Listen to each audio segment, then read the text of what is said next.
ॐ अज्ञानतिमिरान्धस्य ज्ञानाञ्जनाशलाकया चक्षुरुन्मीलितं येन तस्मै श्रीगुरवे नमः।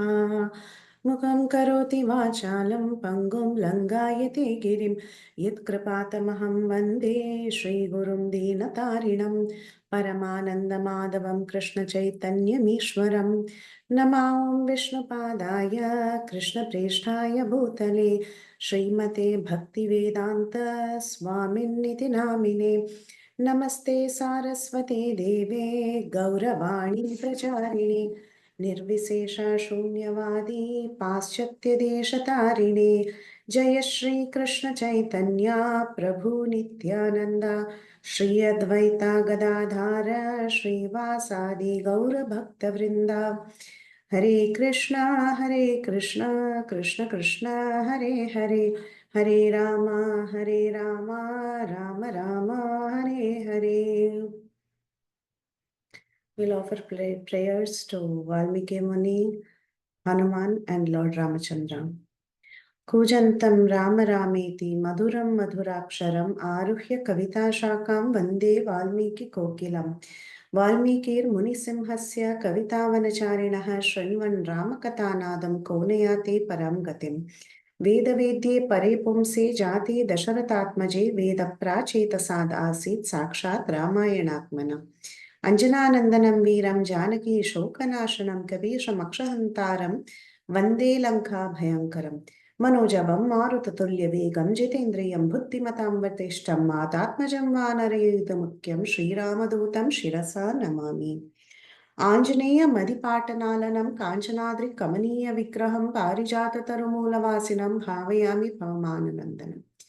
यत्र यत्र रघुनाथकीर्तनं तत्र तत्र कृतमस्तकाञ्जलिं बाष्पवारि परिपूर्णलोचनं मारुतिं नमत राक्षसान्तकम्. जयत्राशतसन्त्रासध्वान्तविध्वांसनोदयः प्रभावान् सीतया देव्या परमव्योमभास्करः श्रीराम राम रामेति रमे रामे मनोरमे सहस्रनाम तत्तुल्यं रामनाम वरानने.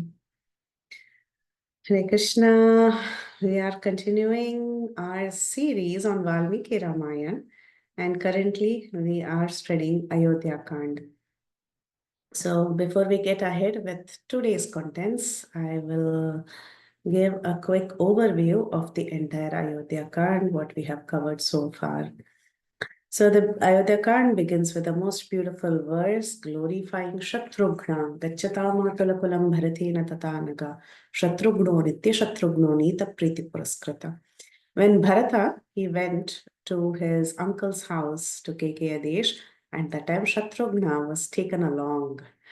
And Ashwapati took very good care of both Bharata and Shatrughna, and they lived very happily in Kekeya Desh while Ramachandra and Lakshmana, they were back in Ayodhya and they were serving the kingdom very nicely. Ramachandra was manifesting beautiful qualities, and with his qualities, he had attracted everybody around him. And looking at the wonderful qualities that were exhibited by Lord Ramachandra, Dasharath Maharaj, who had lived for a very long time, he was hankering in his heart that he wanted to enthrone Ramachandra. At that time, he consulted with his citizens. It's not that he took decisions directly by himself, he rather consulted with the citizens and the ministers, checking if it would be a good idea to actually enthrone Rama. At that time, all the citizens, the ministers, everybody, they became very, very happy. And they literally said, this is what we have been waiting for. Why did you delay all this while? No. And in fact, Dashrath even asks them, why weren't you happy with me? You really want me to step down? The reason he asked those questions is because he wanted to hear the glorification of Lord Ram from the mouth of the people. So the people glorified Ram in various ways and they told why Ramachandra should be coronated. It was the month of Chaitra, which is the month of April, and um, Dasharath announced that the next day would be Pushya Nakshatra, and Pushya Nakshatra was suitable for the coronation of Ramachandra. So Rama was called to the assembly. Sumantra went on the chariot and he brought Ramchandra there. Dashrath gave instructions to Ramachandra and announced the fact that he would be coronating him the next day. Ramachandra went and took his mother's blessings right after that, and he was asked to enter a vow where he and Sita, they worshipped Lord Ranganath in their quarters and they slept on Darbha grass, taking a vow. The city of Ayodhya was getting ready with all the festivities to enthrone Rama. At that time, in the night, in the balcony came Manthara.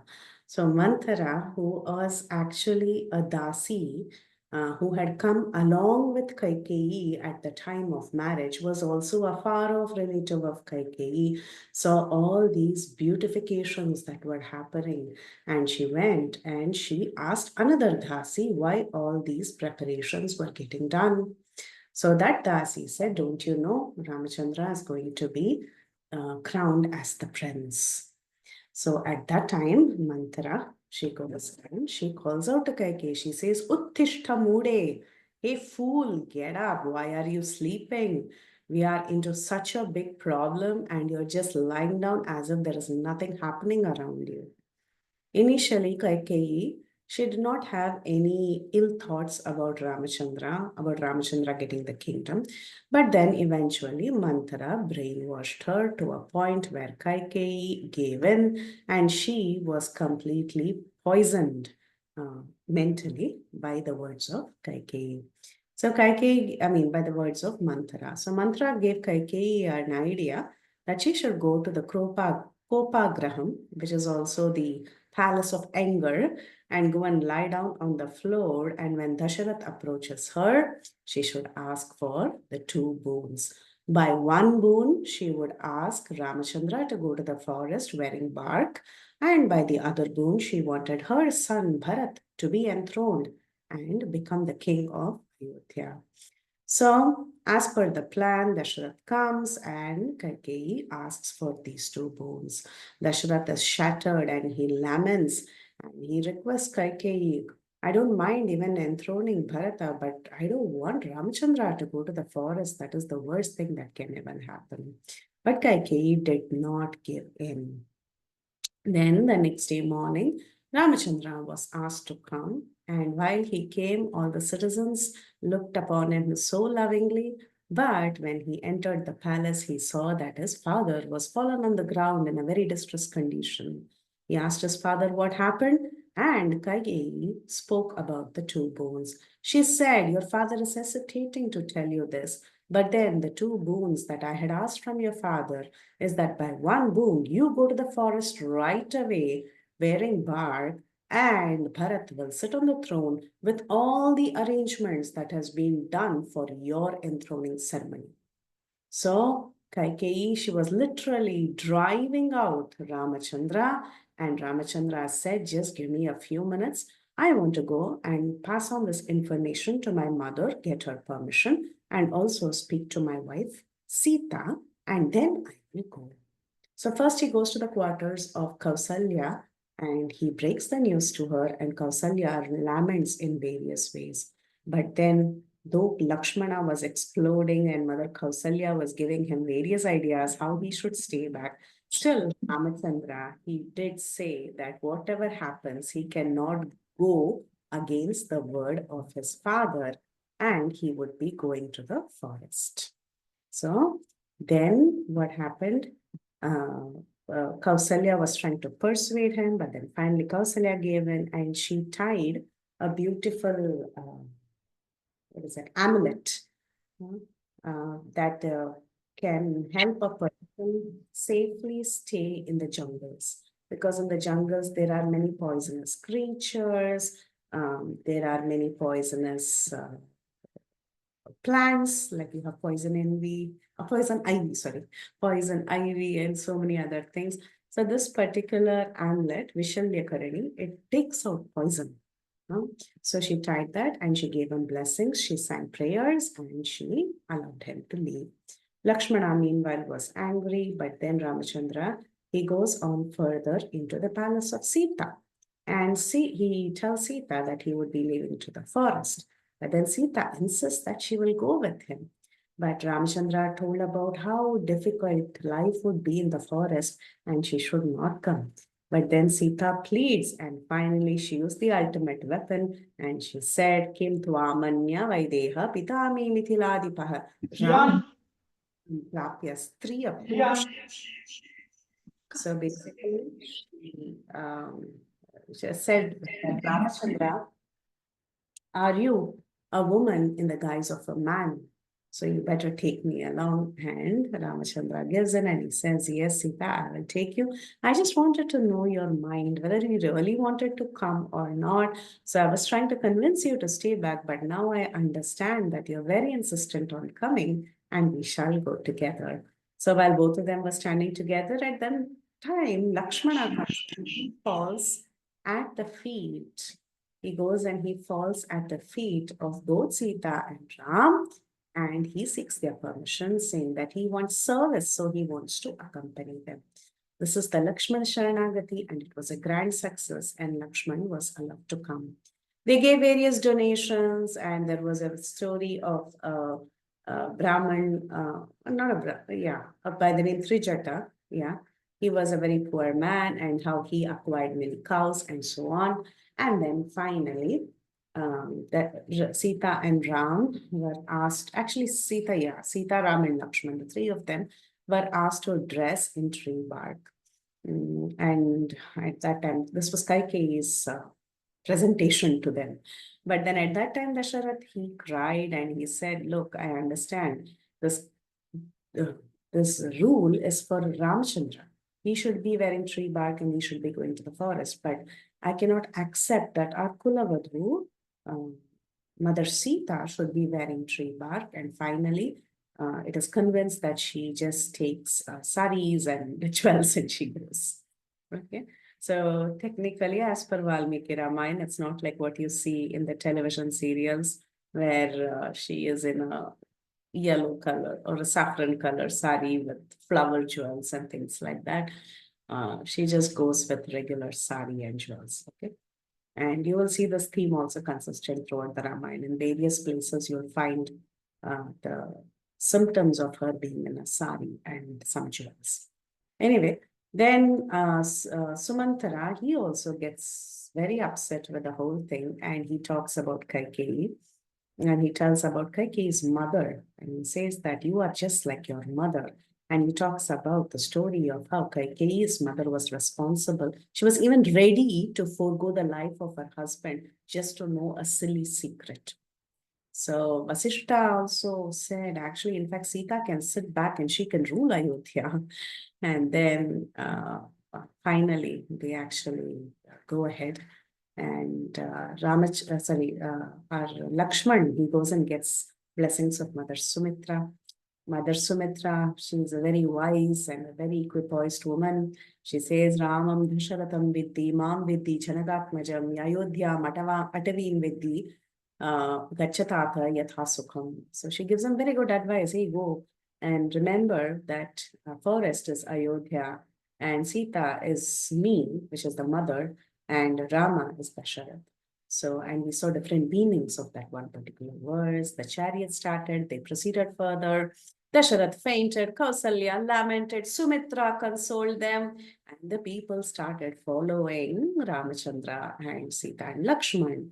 And then finally Ramachandra said, hereafter people, citizens should not be staying on the floor or on the land, on the forest. They should not be sleeping on the forest floors.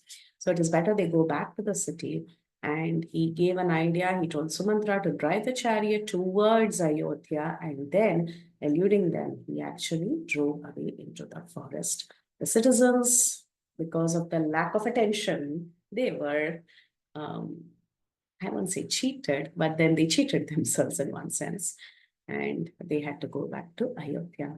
So Ramachandra, he moves further and he comes to the banks of river Ganga where he meets Guha, and there is a beautiful exchange between Guha and Lord Ramachandra. Ramachandra requests that a boat may be arranged for him to ferry along to the other side of the Ganges, and he also mats his hair with latex and he proceeds. Okay, and of course, Sumantra, who's still there, he's also lamenting because he's asked to go. But then Ramchandra consoles Sumantra and he asks him to go back to the palace. Then they go to the hermitage of Bharatvaj, and Bharatvaj tells them to go to Chitrakoot. And in Chitrakoot, they build a leaf hut. And Sumantra returns to Ayodhya, and Sumantra conveys the message to the king. And Kausalya, she blames Dasharath. And finally, Dasharath, he recounts the sin that he had done earlier. He had actually, by chance, using the Shabdavedi Bhan, he ended up killing an ascetic boy. It is not mentioned that he's a Brahmana. He's actually a son of a Vaishya and a Shudra. He tells that himself in the conversation, but still he was a very saintly, sage-like, he had sage-like parents who were performing austerities in the forest, and he was their son, and he was an ascetic boy. So he died because of the arrows that were shot by Dasharath, and this ascetic couple cursed him that when he will also eventually die because of the separation from his son, and Dasharath mentioned this to his wife, and he dies. Then the Brahmanas, they urge Vasishta to bring back Bharata, and Bharata should be enthroned. Bharata has many dreams while he's back in Kekeyadesh. And finally, Bharata takes a long route and he returns back to Ayodhya. He goes and meets his mother. His mother was very, she was just sitting there and she very casually said that father is no more and you can take the throne. Bharata explodes. He's shocked. He laments. And then he tells his ministers, I cannot accept this throne. The final rites for Dasharath is performed. Dasharath's body was preserved in a vat of oil.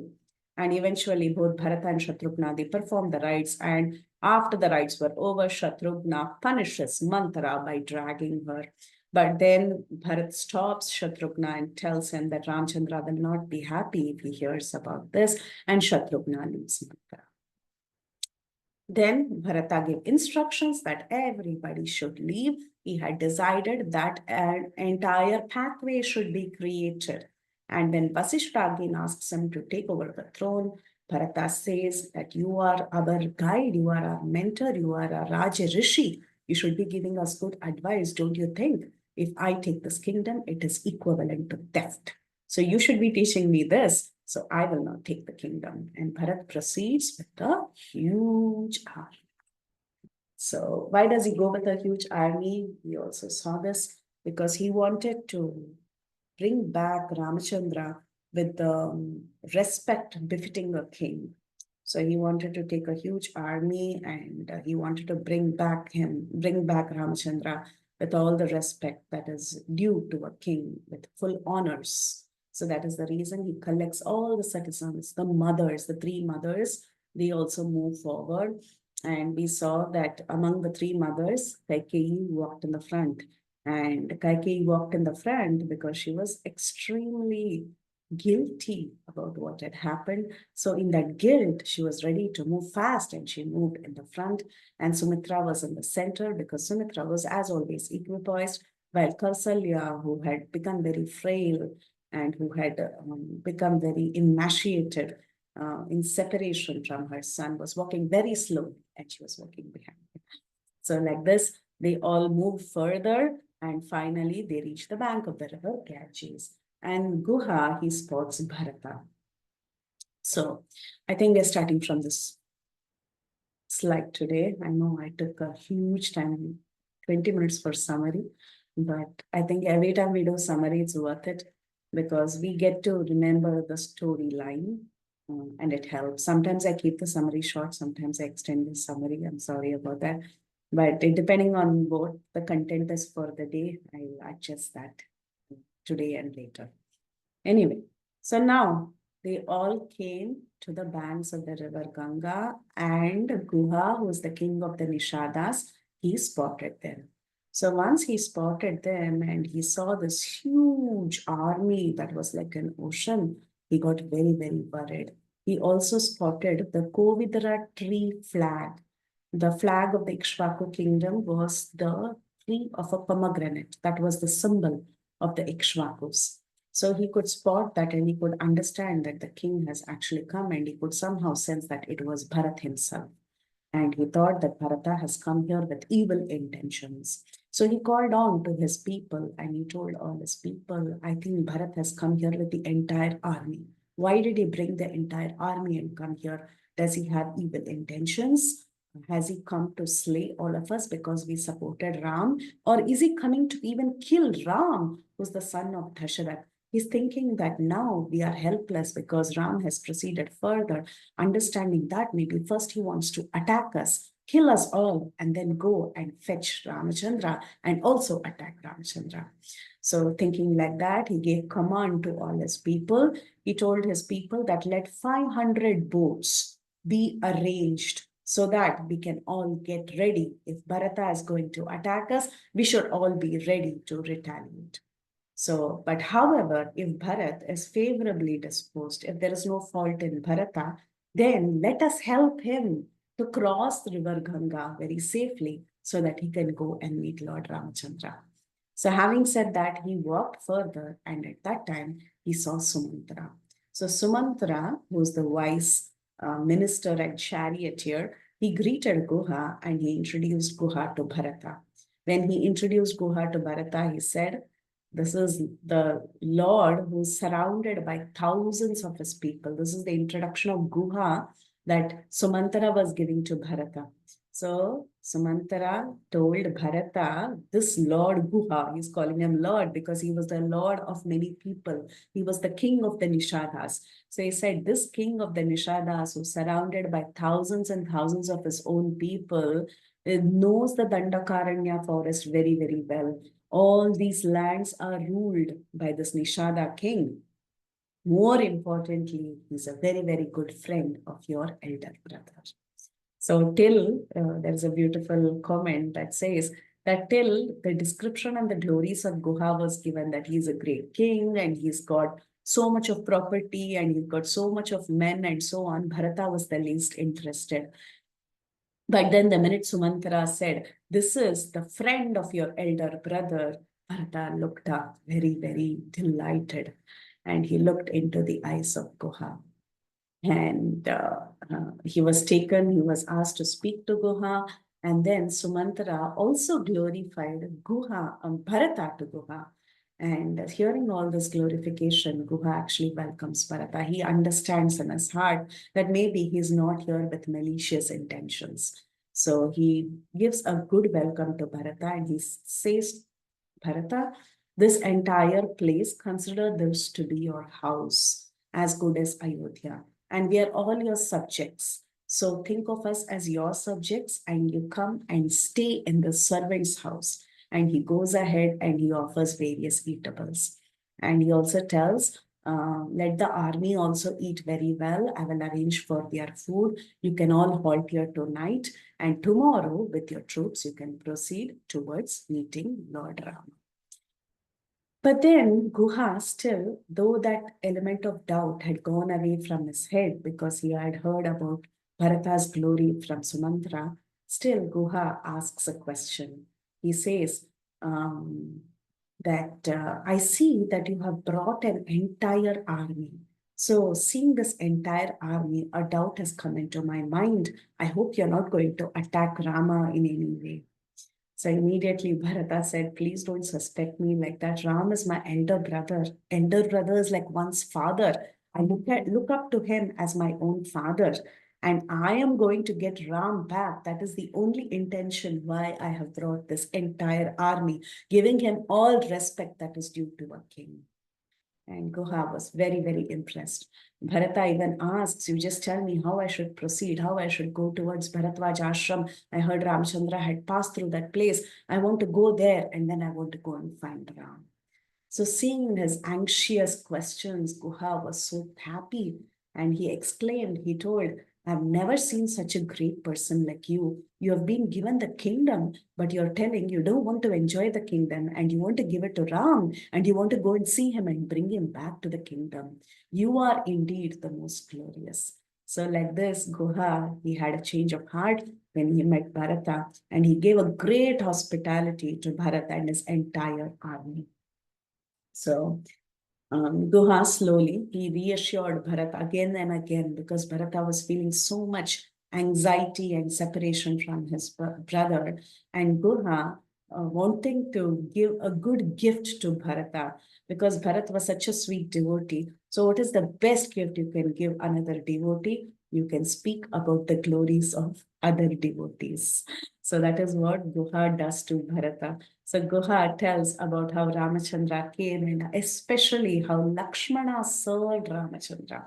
So for an entire chapter, he speaks about the glories of Lakshman, how Lakshman washed the feet of Lord Ram, how Lakshman made a bed for Lord Ram, how Lakshman was actually taking care of all the conveniences. He brought water for drinking, and how Lakshman did not sleep and he was standing guard. He was walking around giving protection to Ram. And seeing Lakshman giving protection, Guha also walked behind him giving protection. And seeing Guha walk behind him, seeing giving protection, the people of Guha also walked around giving protection. So he spoke Lakshman Katha as a gift to Bharata, who was such a nice devotee, because a devotee is very, very happy when he hears about the glories of another devotee. So like this, Guha, he spoke the glories of Lakshmana, and he also said what all happened, where Mother Sita slept, where Ramachandra slept, and so on. And after that, Lakshmana, after that, he even said how Ramachandra and Lakshmana, before they departed, they had requested for latex and they had matted their hair and they proceeded to the hermitage of Bharadwaj Muni. So, hearing all these details, Bharat actually faints. He loses consciousness. He loses all composure. He's feeling so miserable that Ramachandra, Sita Devi, and Lakshman had proceeded into the forest. So he faints, and immediately Shatrughna came running and he carefully picked him up. And the mothers also who watched Bharata's reaction, they also went running towards Bharat. And especially Kausalya, she picks him up and she embraced Bharat with love. And she told Bharat, my dear son, now Ram and Lakshman have gone to the forest and King Dasharath has died. And I am somehow or the other surviving only because I'm looking at your face. You are the protector of all of us. Now don't do anything to yourself. Come on, regain your composure and stay steady. So, like this, Kausalya, she was consoling Bharata, and finally, Bharata kind of gathered himself and he asked Guha, oh, Guha, tell me where Sita, Ram, and Lakshman actually slept in the night. I want to go and see where they were lying down. I want to know what they ate. I want to know what they did. So, like this, they uh, they were taken by Guha towards the place where Sita, Ram, and Lakshman had rested. And Guha, while taking them to that place, he was telling, actually, I gave them different kinds of fruits and all kinds of delicious food. But then Ramachandra said, no, I don't want anything. And he just survived on water. And Sita just drank the remnants of the water that was taken by Lord Ramachandra. They just observed fasting. So, like this, Lakshmana and Sita, they just stayed along with Lord Ramachandra, and Lakshmana was giving protection to Lord Ramachandra. And in the root of the tree, of this Ingudi tree, there was an Ingudi tree. It's a traditional tropical tree that has a kind of a fruit with which you can make fodder for cattle. So Angudi tree.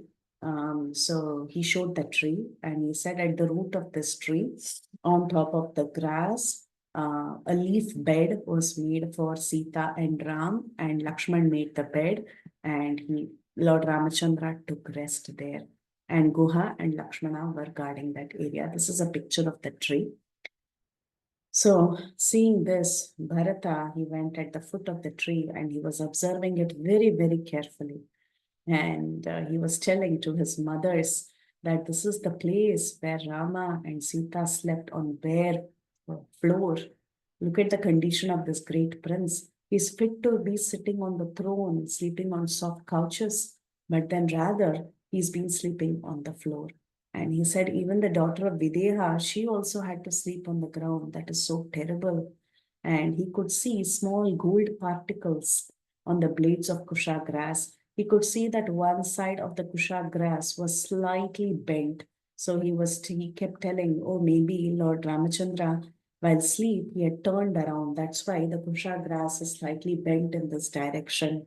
And then he saw particles of gold, and he said, oh, these are the particles of gold from Mother Sita's jewels. And he also saw some golden threads from the zari of Sita's sari. And he was telling, oh, this must be the silk that has come off from her sari that got entangled with the kusha grass. So, like that, he was observing everything very keenly. And he began to cry in various ways, thinking about his brother, sister in law. And at that time, he was there telling how fortunate Lakshmana is. Lakshmana is such a fortunate man because he got the mercy of Ram and he was able to accompany Ram. He's the most fortunate person. Look at me, I'm staying back. I didn't even know that Ramachandra went to the forest. And Sita, she's the most fortunate lady. She's the most accomplished woman because she accompanied her husband in a very chaste manner. So, like this, Bharata, he was thinking about the glories of Rama and Lakshman. And he said that time, he actually made a vow right there. He said, looking at all this, I'm making a vow. Hereafter, I will dwell in the forest alone. I will wear matted locks. I will sleep on bare grass, just like my brother and sister in law. I will wear robes of bark and I will live on fruits and roots and I will roam around in the forest and I will ask Lord Ramachandra to go back, but I will live here. And he said, Shatrughna will bear company with me. Shatrughna never ever leaves me. So Shatrughna and me, we both will stay in the forest and we'll ask Ramachandra and Lakshmana to go back to Ayodhya and protect Ayodhya. So like this, he makes a vow and he stayed overnight in the company of Guha. And finally, the next day morning, he asked Guha for help so that he can ferry across the river Ganga. And the next day morning, Bharata, he wakes up Shatrughna and he tells it is already sunrise, nearing sunrise. So just let's get ready. And we call Guha and ask him to make arrangements to go across the river. So Guha comes and he ensures that there are various kinds of boats and ferries that are arranged. Now, at this point in time, there was an entire army. There were so many people who had to cross that river at that point. So for some of them, beautiful boats were arranged. For some of them, simple ferries were arranged. And some of them just swam across. And they just swam across and like this, hundreds and thousands of people, they went across the river Ganga. And finally, they reached Bharatwaj's hermitage, which was a couple of miles away. And he could, at this point in time, Bharata could understand that he should not be going to the ashram of a great sage with a huge army because it will be inappropriate. And also, or if all these animals and people, they all trample and go like that, it will be a disturbance for the great sages who are living in small ashrams. So he decided to leave back the army and what he did was he just proceeded by foot and along with Shatrughna.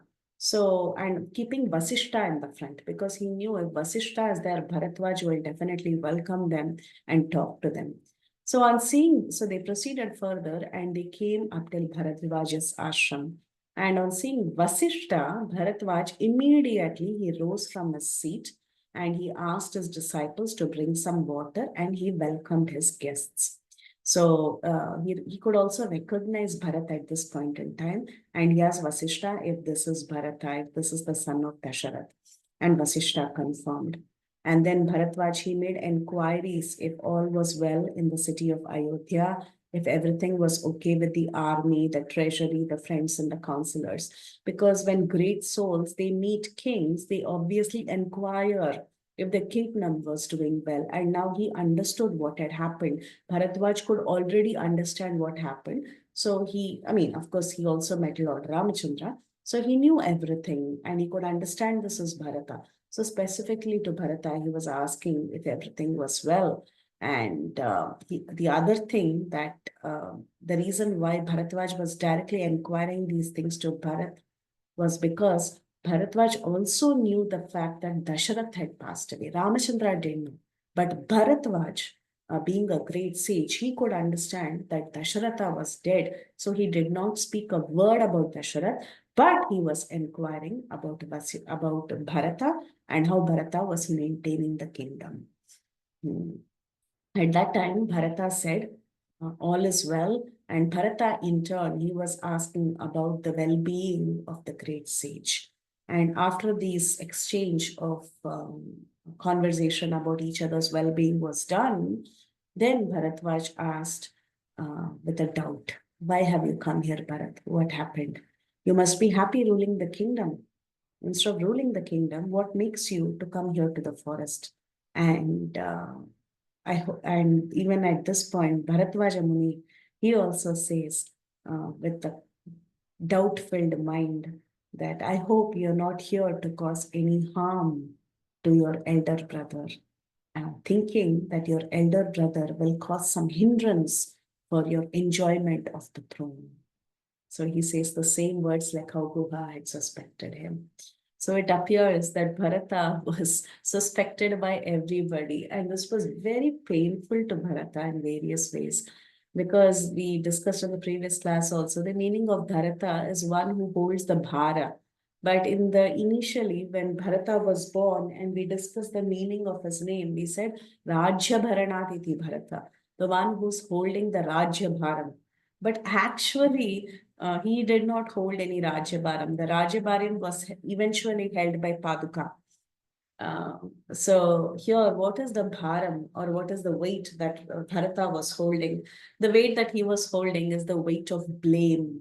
He was being blamed by everybody. So when Bharadwaj Muni asked this question, he had tears in his eyes. With tears in his eyes, with a very, very faltering voice, he said, "Oh, if you also think like this, then I am like a dead person." His heart was so broken. And he said, Bharatwaj Muni, I didn't think you would think like this. And he says, I just cannot even in my remotest thoughts conceive any harm towards Lord Ram. I can never ever do that. So don't even think in the remotest corner of your mind that I will do any harm to Rama. In fact, I am here to bring back Ramachandra to Ayodhya. So please tell me where Rama is. I know very well that he had come to your ashram. From your ashram, where did he proceed? So please tell me. And at that time, Bharatwaj said, actually, I knew what was in your heart, but still I wanted to confirm so that, I am 100% sure that there is nothing wrong in your intentions. And then he appreciates Bharat and he says that I just asked you this question so that your fame can be sung by everybody knowing your heart. So he says your elder brother is actually gone to the mountain called as Chitrakuta, which is about a few miles away from here. And tomorrow morning, you can proceed to Chitrakoot. So Bharatwaj, he desired to give a good hospitality to Bharat and his entire army. So Bharatwaja said that, Bharata, I want to offer you very good food and good hospitality, so you stay with me for the night. And Bharata was trying to resist. He said, it's not needed. I'm not here for hospitality. And moreover, you are a great sage. So you should not be disturbed. How can you take care of such a big army? So it is not fair on our part to have any such expectations. We will just proceed. But then Bharatwaj, he asked everybody to wait and he said, I really want to honor you very nicely. You're such a wonderful devotee. So I want to take very good care of you. Please wait and I will ensure everybody is taken good care of. So what he does, he goes to the back of his ashram where he has lit his fire and he was doing sacrifices and he entered meditation and he started chanting mantras in the right meter, in the right pronunciation, in the right pitch. Okay. So to invoke certain Vaidika mantras, you should actually recite it very perfectly in the right pitch, in the right meter, in the right way. If it is not done, then the commentary says it's like actually disregarding those demigods or not treating them well. Okay. So basically, so now Bharadwaj Muni, he goes behind the ashram, he invokes the fire, and he begins to chant many mantras. And as he was chanting these mantras, he started invoking different kinds of celestial beings. Like he called out to the apsaras like Gritachi, Alambusa, Hema, Haima, and so many other apsaras. And then he started chanting mantras and he invoked various kinds of fruit trees, and various fruit trees appeared. First, various apsaras appeared, then he invoked the fruit trees and various kinds of fruits appeared. And then he invoked different kinds of mantras towards Vishwakarma and others. And huge palaces started appearing, stables for animals started appearing. And not only that, a variety of foodstuffs, as he was invoking the names of different demigods, a variety of foodstuffs appeared in golden plates and platters. And so much was invoked that it could satisfy the entire army. So lots of different varieties of foodstuffs, fruits, vegetables, dancers, entertainers, stables for the animals. Think about musical instruments. You think about anything that is needed. Every single clothing, shelter, everything was arranged. Everything was just arranged by chanting mantras. Everything manifested. So today we talk about some little yogi or a Siddha Purusha who can just manifest, who can use a couple of siddhis like Prapti Siddhi or Prakamya, and just manifest something from a shop, and with the wave of his hand he is able to manifest a tiny piece of gold. So that is the level of siddhi we are seeing today. But then these great saints, these great munis, by chanting mantras, they were able to manifest all of this. And all of this was just produced for one night's enjoyment. It was all presented. So like this, he created all these different things, and the entire army had a great feast and they enjoyed that night. And after that, this Bharadwaj Muni, he told Bharata the next day that 28 miles from here, there is a mountain that is called as Chitrakuta, and it is in the middle of a lonely forest.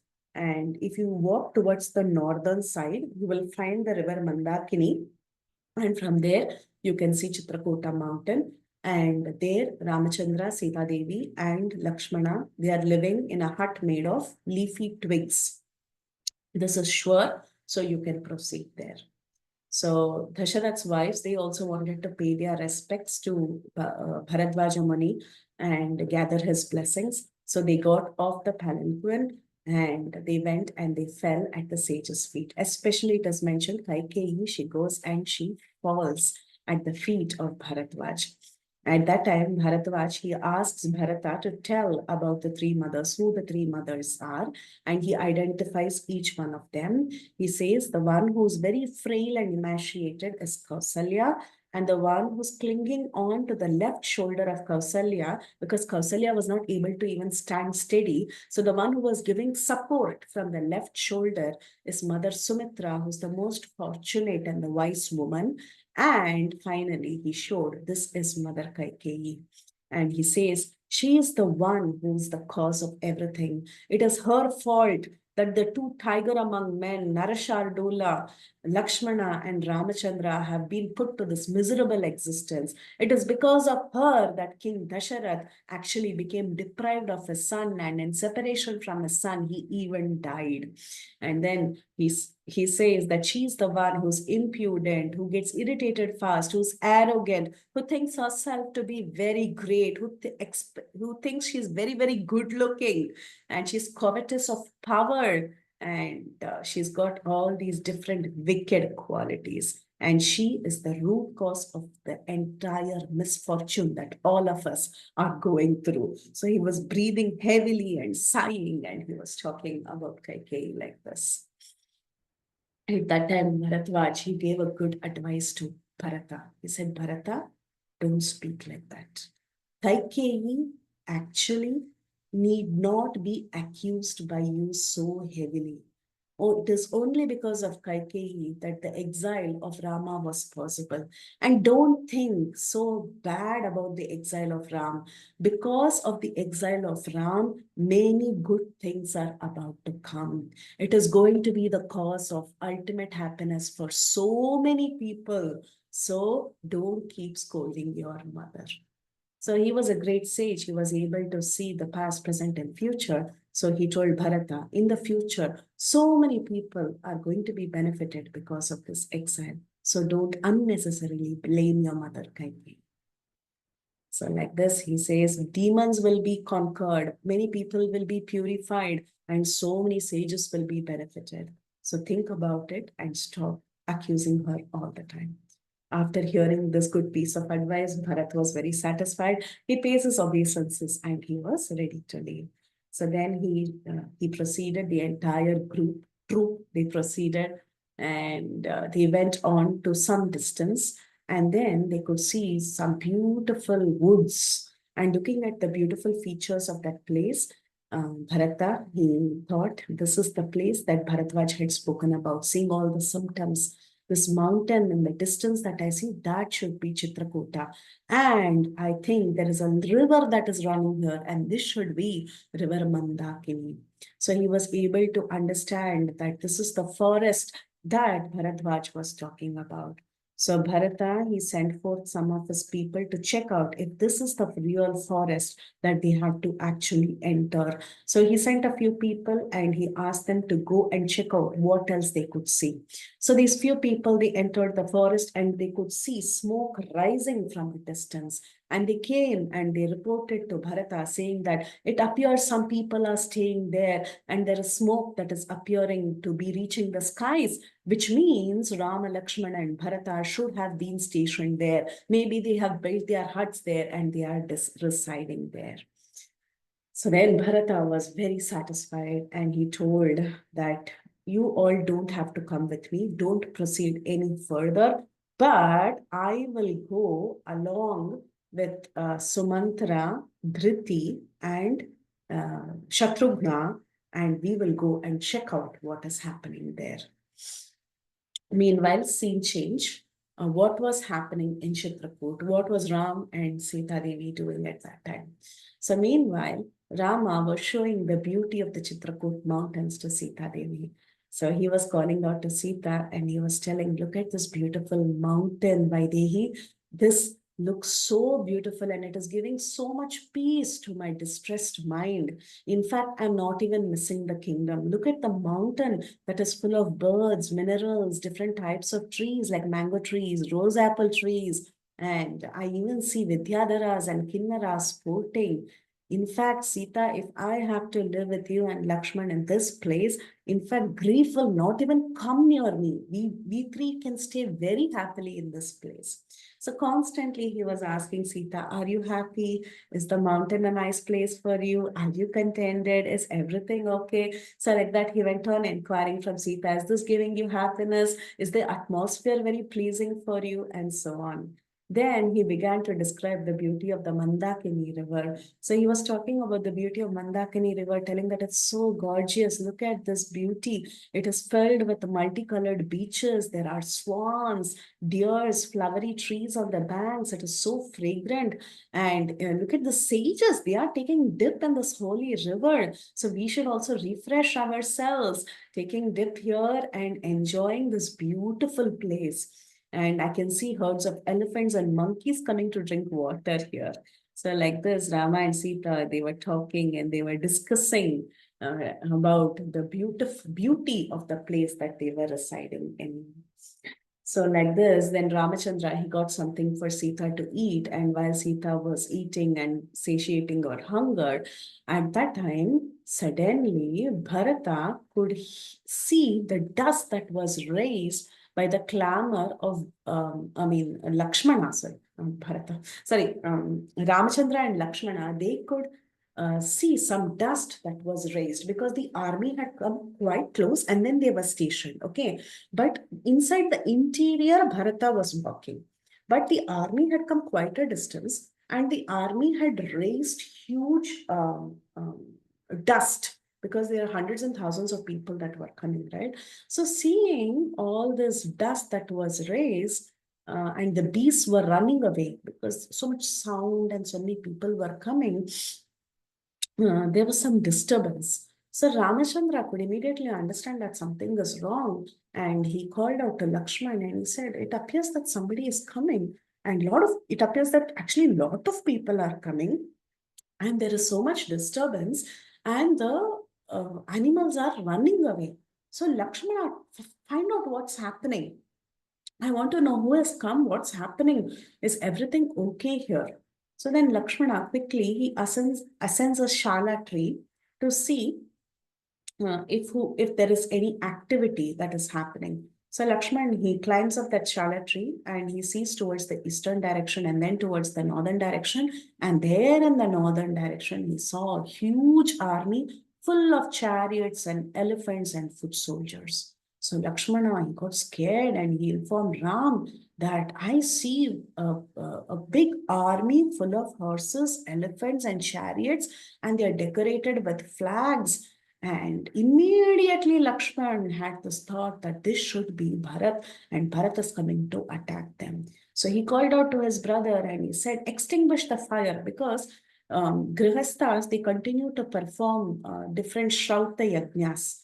That is, there are so many yajnas that a Grihastha should perform continuously. So Ramachandra was continuing to perform those yajnas even while he was in the forest. So he calls out to his brother and he says, "Put off the fire and let's all go somewhere. Keep Sita in a hiding place and wear your bow and arrow and your shield and let's go and face these people who are coming." And when he said all this, Ramchandra was very perplexed. So Ramachandra was confused and he said, "What do you mean? Who's coming? Why should we gather our armor and get ready and go and stand there? Who is coming?" So at that time, Lakshman, with great anger, as if he's going to burn down the entire army, Lakshman said, "That Bharata, that Kaikeyi's son, he is the one who got the kingdom and now he wants to make the kingdom free of enemies. So he's coming to kill both of us." So it is very, very clear. I see the symbol of the Kovidra tree, which is a pomegranate tree that is shining on the chariot, and it has to be Bharat. So now let's take up our bow and arrow and let's get down from this mountain and go and attack and kill Bharata, who's coming to charge at us. And then he says, "I will go and kill Kaikeyi. I will go and kill Bharata. I will go and kill Mantara. I will kill all these sinners and get the world rid of these people.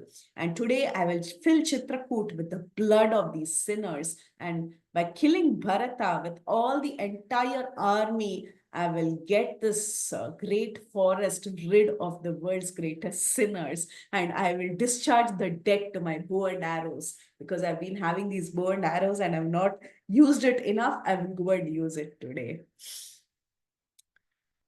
When Ramachandra heard these fiery words from Lakshmana, immediately Ramachandra said, "Hey Lakshmana, what are you talking? What do you think? You'll go and you will kill Bharata and you will kill everybody and you will give the kingdom to me? What am I going to do with the kingdom if Bharata is not there with me? If Bharata is killed, what is the use of this kingdom for me?" So he says, "Lakshman, I will sit on the throne only for the protection of my brothers. If my brothers are not there, what is the use of this weapon and what is the use of anything at all?" And then Ramachandra says, "You know the reason why Bharat is coming? You're telling Bharat is coming. Yes, Bharat is coming. But you know the reason why he's coming? He's coming because his heart is filled with affection for me. He's in fact dearer to me more than my life. He must have heard about my exile, and hearing about the exile from Mother Kaikeyi, he would have been very upset. He would have worn matted locks and dressed in antelope skin. He must be coming here because he wants to come and see us and take us back to the kingdom. That would be the only motive why Bharat has come with the entire army." And Ramachandra, who was the knower of everything, he immediately said, "That is the only reason why Bharata is coming. There could be no other reason why he is coming." Actually, I made a mistake while narrating. Um, Bharata is not wearing antelope skin and all that. It is Bharata, who heard that Ramachandra is wearing tree bark and antelope skin, is coming to see Rama and take him back. That is what uh, Ramachandra was trying to explain to Lakshmana. So then Ramachandra, he asks Lakshman, Lakshman, why are you even talking like this? Has Bharat done any harm to you previously? Why are you so apprehensive about Bharat? Why do you have so many doubts about him? And I'm so sad to hear such harsh words from your lips about Bharat. And in fact, if at all you have any intentions of attacking Bharat, first you attack me, then you attack Bharat. And if you are uttering these harsh words because you want the kingdom, then tell me, now itself, I will tell one word to Bharat and Bharat will give the kingdom to you. It appears that you want to have a fight and you want to attack Bharat just to get the kingdom. That is your only intention. So if you really want the kingdom, I tell Bharat one word and Bharat will just hand over the kingdom. So like this, Ramachandra, he chastises Lakshmana. He knows Lakshmana doesn't want anything, but then it was a way of chastising Lakshman and correcting Lakshman that he should not hate Bharata. Sometimes what happens, because of intense affection towards one person, we start hating another person, trying to be very overprotective of the person we love. That is what was happening in the case of Lakshman. Lakshman was overprotective of Ram. So in that haste, and he developed anger towards Bharat, and he was ready to hate Bharat so much so that he said, I will go and kill him. But then he was rightly chastised by Ramachandra and he was corrected. So hearing the words of his elder brother, Lakshman was very ashamed, and he puts his head down and he says, actually, Bharata may have not come to attack us. Rather, I think Bharat has come along with our father because our father has a desire to see you. And he says that father will definitely come. It looks like Bharata is bringing father, and father Dasharath will come and he'll take us back. He will take you and Sita back from the forest and take you back to Ayodhya and make you the king of Ayodhya. So like this, Lakshmana, he reconciles. But then while he's speaking like this, he has a doubt in his mind. He says, but I could not see the canopy of our father. I could just see Bharata's chariot. I could not see the canopy of our father. So again, I'm having a doubt. What is really happening? So at that time, Ramachandra first tells him to get down. First, you get down from that tree, and then calm down. Don't think so hard. Nothing will happen. I'm sure Bharata has just come to get our darshan and then take us back to Ayodhya. So Lakshmana, he descends from the tree, he folds his palm and he stands next to Rama. And meanwhile, Bharata, who has started walking, leaving behind the army, he and Shatrughna, they look around and they are searching for the camp in all directions because from a distance, they had seen smoke that was coming. So they wanted to follow the smoke and somehow come to the place where Ramchandra could be. So while Bharata and Shatrughna and Sumantra were walking, Bharata kept telling Shatrughna, I will not have any peace until I see Rama. I just want to see Rama, Lakshmana, and Sita and take them back. And finally, while he was walking and talking about how he wants to go and serve the lotus feet of Ram, he says that I don't deserve the throne. Ramchandra should be sitting on the throne and I should be serving the lotus feet of Ramchandra. And the crown on my head should be the feet of my brother. That is what I desire. So like that, Bharata was talking to Shatrughna and finally he saw a leafy hut while he was following the smoke that was coming. We saw a beautiful leafy hut, and around that also he could see many small huts. And he could see also on the pathway there were some kusha grass and strips of bark that was tied to trees. So it was more like a identification mark. And this identification mark was done by Lakshmana so that when Lakshmana goes to the forest and he returns while he's collecting things for the day, he could identify where to return because he had marked some trees with some kusha grass and then with some barks of trees and things like that so that he could walk to the path of the ashram. So like this, he could see all these identification mark. He could see a little hut and many huts nearby, and then he could also see some identification mark. Not only that, in some corners, he could also see heaps of dungs or the like cow dung you have, right? Like that dung of deer, boar, and so on, because these dungs would be dried and then they would be used on the walls. Even now in Govardhaniko village and other places, you see plastered walls made with cow dung patties, right? It is a natural way of keeping the house in a cool temperature, or keeping the house cold when it is warm and warm when it is cold. So insulation basically. So he could see all that and he could understand huts should be here, and this could be the place from where Ramachandra is staying. And he also identified that Mandakini river was also flowing close by. So he immediately tells Shatrughna, I believe that Lakshmana has created all these different symbols for his identification of the hut. And he says, I will go running now. Now I know where Ramachandra is. I'm going to see him very soon. I will run towards him and I take shelter of Ram and I will bring him back to the kingdom. So like this, he could see that different kinds of trees were, it was a dense forest.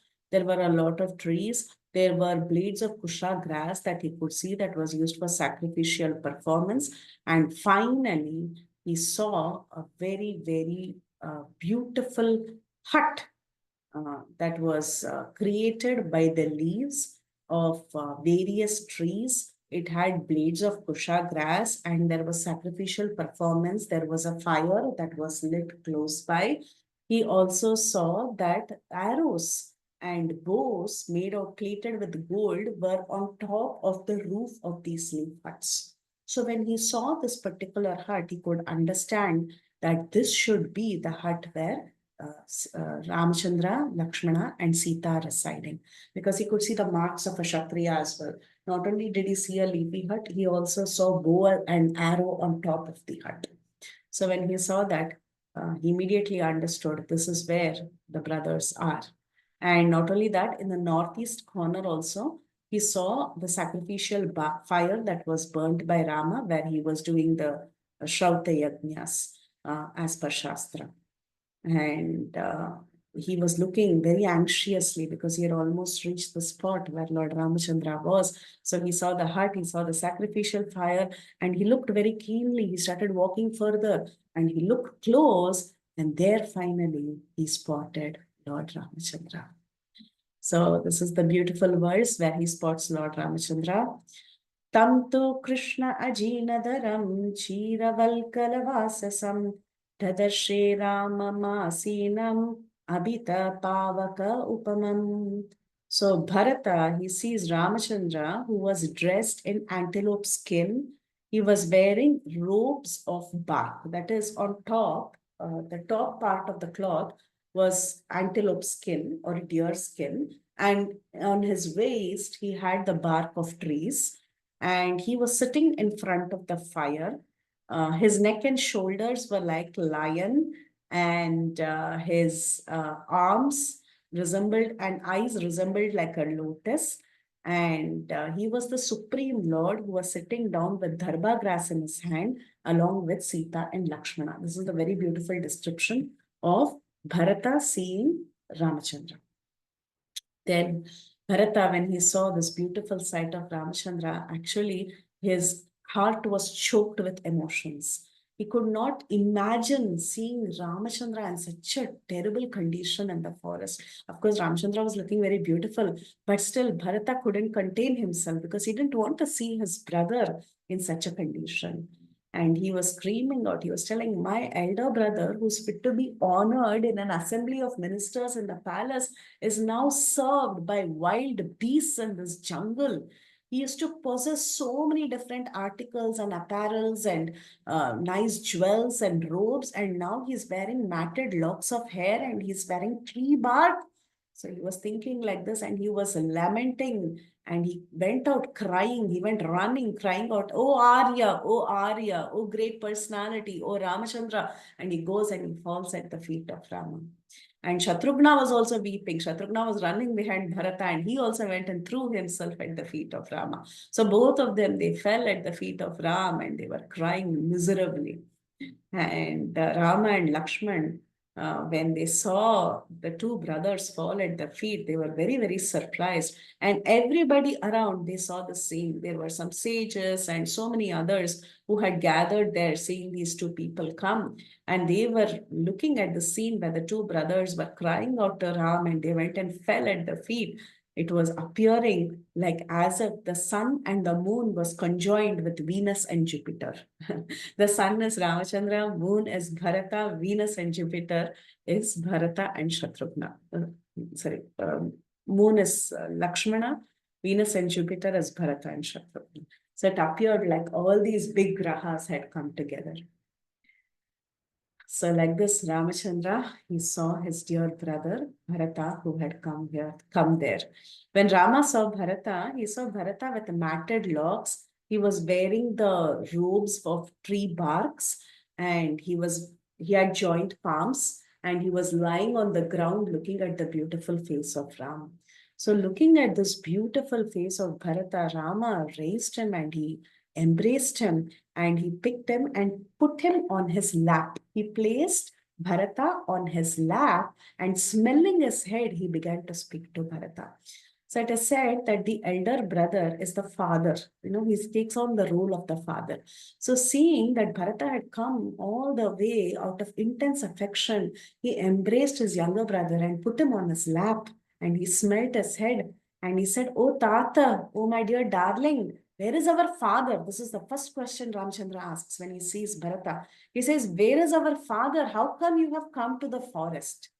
The reason why he asks that is because he knows very well, if his father is there, Bharata wouldn't have come to the forest, because father will not allow the delicate darling Bharat to go to the forest. So he tells Bharata, "How come you have come to the forest? Our father wouldn't have let you come like this. So how did you come here? And I'm seeing you after a long time. You look so worn out. And you have such a sad face. What happened to you? Are you okay? Is everything well with you? Are you taking good care of the kingdom? Is our father keeping well? Are you taking care of elders nicely? Oh, Tata, I hope Kausalya, Sumitra, and Kaikeyi, we are all doing well.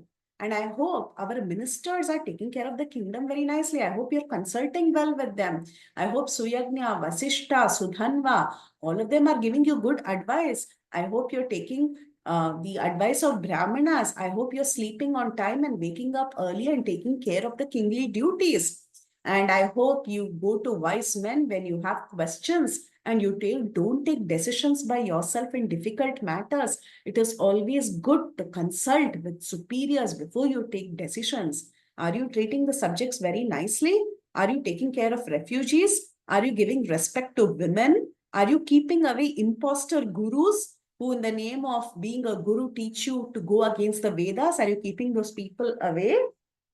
And then he tells, I hope you're dealing well with all the 10 evils that a king may have. The five kind, and then he talks about different kinds of fortifications. If the kingdom is protected nicely, he talks about whether he's employing Sama, Veda, Dana, Danda properly, if he's taking care of the evils that one may have because of anger, if he's attending to Dharma, Artha, Kama, Moksha properly, if he's learning properly, if he's using the strategies of a king properly, and if he's understanding what the kingdom needs, if he's been not unnecessarily favoring his own kith and kin, if he's treating all the citizens equally, if he's giving respect to Brahmanas, if he's listening to his wives as needed, and then if he's taking care of the military properly. So like this, there are so many duties of a king, right? So Ramchandra was inquiring from Bharata if he is taking care of everything very, very nicely. So it appears in these verses that Ramachandra was giving instructions. Actually, that is the intention of Ramachandra. being the elder brother, he wanted to give instructions to the younger brother that take care of the kingdom very nicely, be a good king, and ensure that everything is fine. But at the same time, Ramachandra was thinking, how can I give instructions to the king? I can't give direct instructions, so let me ask questions in a way of giving instructions. So, this is what the commentators say that Ramachandra asked a huge list of questions about how Bharata was taking care of the kingdom because he wanted to ensure that he's, being a fit king and everything is okay. So he says, I hope you're consulting with your ministers. I hope you're finding benefit from the Vedas. Are you enjoying the company of your wife? Are common people able to approach you very easily? Are you giving fair justice? Are women, brahmanas, old people respected well? Are you sharing the food that you were eating? Like that, he asks so many questions. And he says that if you follow all this, if you're able to rule nicely, then it is said that such a king will be very successful in this world and he will attain the heavenly planets as well. So, like this, Ramachandra, he speaks about the various duties of a king. Actually, it's an entire chapter. I put a few in the slides. I didn't read everything, but if it, kings should definitely read these and follow the instructions that is given by Lord Ramachandra. Then, after he asks all these questions, Bharata is still not answering all these questions. He's so choked up with emotions. He's not answering all this. He's just looking very keenly at Lord Ramachandra. Then, finally, Ram says, I want to know why you have come here. Tell me. I see that you're wearing tree bark and antelope skin. It appears that you have given up the kingdom and come to the forest. I want to know why you have come here. Now, there is a small thing that I missed telling is that when did Bharat actually wear a tree bark? Remember, he vowed, right? When in Guha's place, he vowed. He looked at the bed where Ramchandra and Sita were lying down and he made a vow that hereafter I will wear tree bark and antelope skin and I will stay in the forest. So this question has been asked, when exactly did he do this? Some commentators say that it was actually when he started off from the kingdom. That's what I think I said in the previous class. That when he started off from the kingdom towards the forest itself, he clad himself with tree bark. That is one opinion. But many other commentators have the opinion that he wore tree bark after Bharadwaj ashram. After going to Bharadwaj ashram, the next day morning when he went to the forest, that is when he actually clad himself with tree bark and deer skin. The reason is when he enters Bharadwaj ashram, there is a verse that mentions that he went with clothes, like with silken clothes. Okay. So there are two opinions. So I'm giving both the opinions, but it appears that the second opinion is more close to the actual script, that he actually adorned himself with tree bark just before entering this area where the Mandakini River and the Chitrakoot mountain is. So when Ramachandra asked him, why have you come like this? It appears you're giving up the kingdom and you've come into the forest. What has happened? So at that time, Bharata, he folds his palms and he tells, my dear brother, our father, who is the one who had ruled the kingdom so nicely, he performed great deeds that are so difficult to perform. But he has abandoned all of us and he has ascended heaven. He ascended heaven because he felt intense separation from his son who went away to the forest.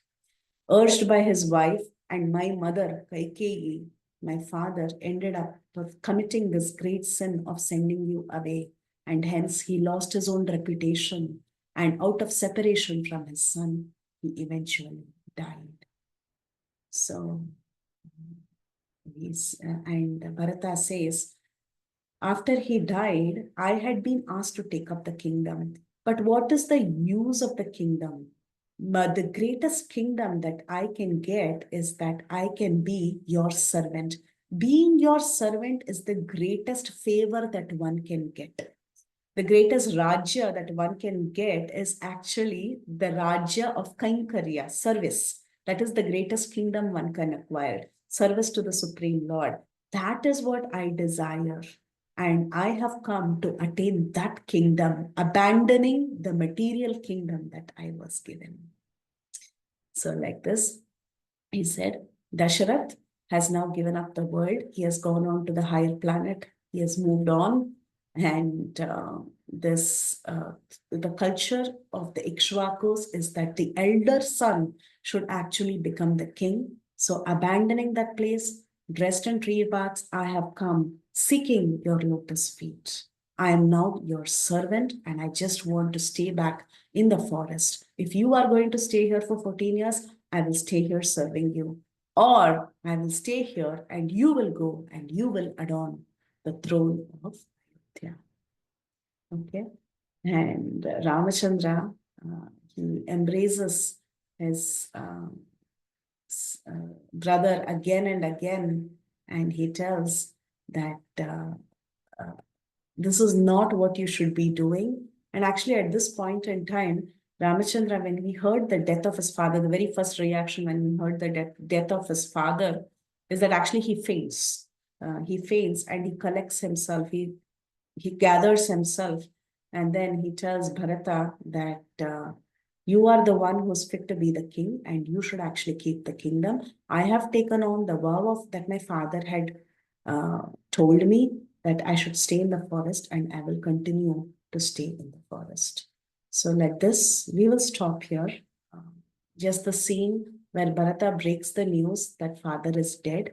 Ramachandra is shocked. Ramachandra faints and he says it is impossible for me to return. So we'll stop there. I think that's a good point to stop. And we will continue in our next session from the point where the argument between Bharata and Ramachandra begins. So Rama and Bharata will now have an argument. Ramachandra will perform the final rites, and then we'll hear about Paduka Pattabhishekam, which is the enthroning of the Padukas in our next session. Okay, I wanted to finish early today because I have guests. So if there are any questions, we will take that. Hare Krishna. Realizations, thoughts.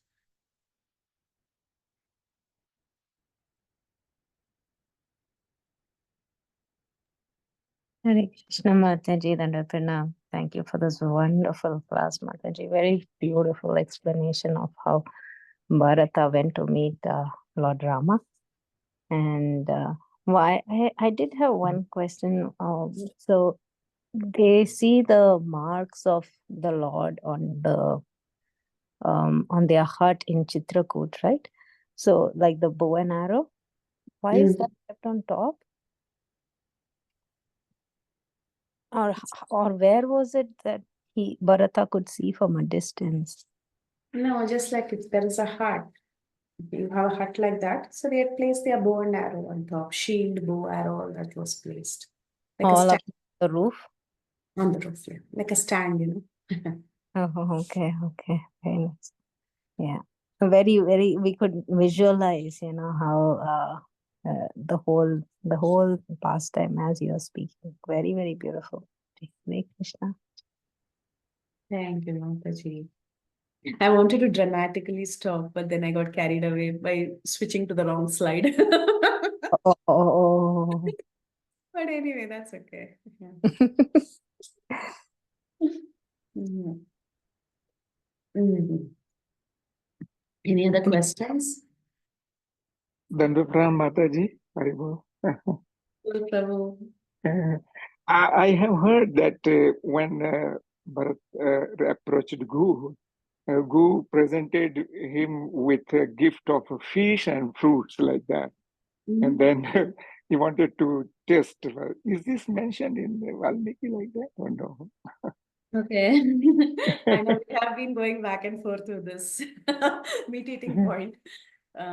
Okay, I will just say this finally. Actually, in many places in the Ramayana, the words are mentioned about hunting, meat eating, eating deer, boar, whatever, right? The flesh of four kinds of animals is mentioned. But then mamsa is mentioned. But then there are also um, there are two views. Okay, we will support everybody. Okay, there are two views. One view is that yes, directly just take it on the face, it is meat. And Prabhupada, the reason why I go with that view is because Srila Prabhupada also mentioned, yes, Ram ate meat, so what? right? So my point is, it doesn't matter. He ate meat, he didn't eat meat. It should not matter, right? God is God. He does what he does. And just because he ate meat, it doesn't reduce him in any way. And he was a Kshatriya. It was as per his dharma. He followed what he did. That is only one of the opinions. Okay, there's also other opinion where even if you see our own the Valmiki Ramayana book of Vidwan Gauranga Prabhu, there he has translated mamsa to be a bhogya vastu, like an enjoyment, something for enjoyment. Or he has just said that mamsa is just some fruit, like that. You can also think like that, okay? So he just quotes from Sanskrit dictionary, different meanings for mamsa. And then he says it can also be taken as an enjoyment thing, like that. But you will see this theme over and over in many places. It comes, yes, and I accept it at face value. I don't have any problem with it at all, and I still love Ram. Okay, so even if it is not very good, great. He just ate fruits, and that is great. That is even better. So we will respect everybody's viewpoint. Everybody is okay, and whether he ate or not doesn't change him in any way. That's all. Ram is Ram. This was not regarding Lord Rama, but Bharata. And Bharata Yeah, went with Bharata also. The verse says yes, everything was presented to him. Yes. Gu wanted to taste like that, whether his. Nothing like test. Valmiki is very blunt, right? There is no question of testing, and Valmiki said it was given, and that's all. Period. Nothing. No extrapolations out of it. That's all. Thank you, Mata. Very good. Yeah.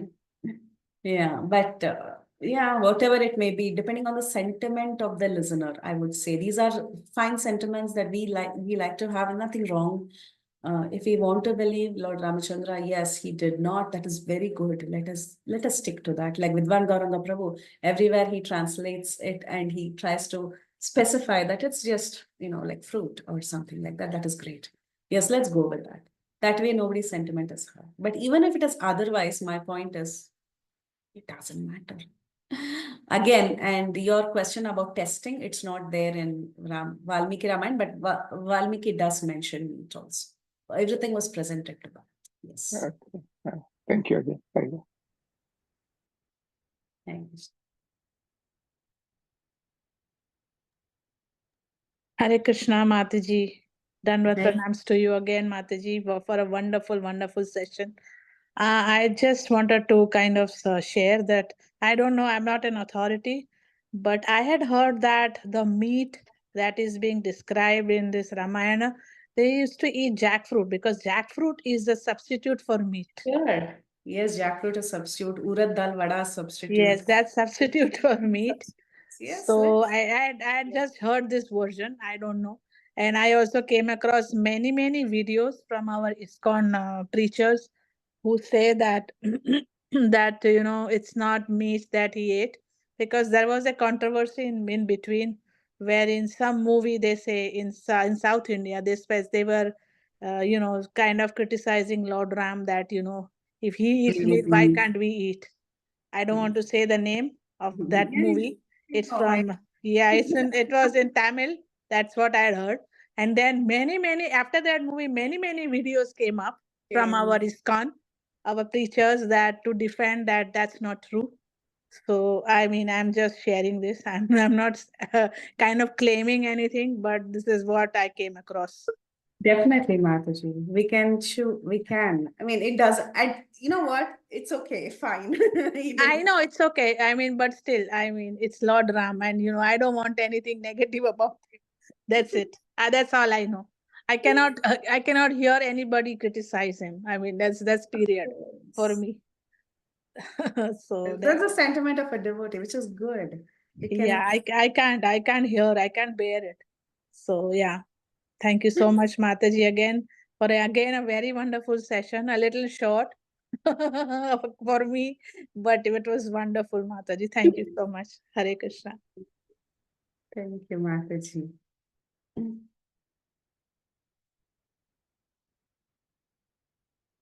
Yeah, for the Lord, there's no difference between material and spiritual. Yeah, how does it matter? Yeah.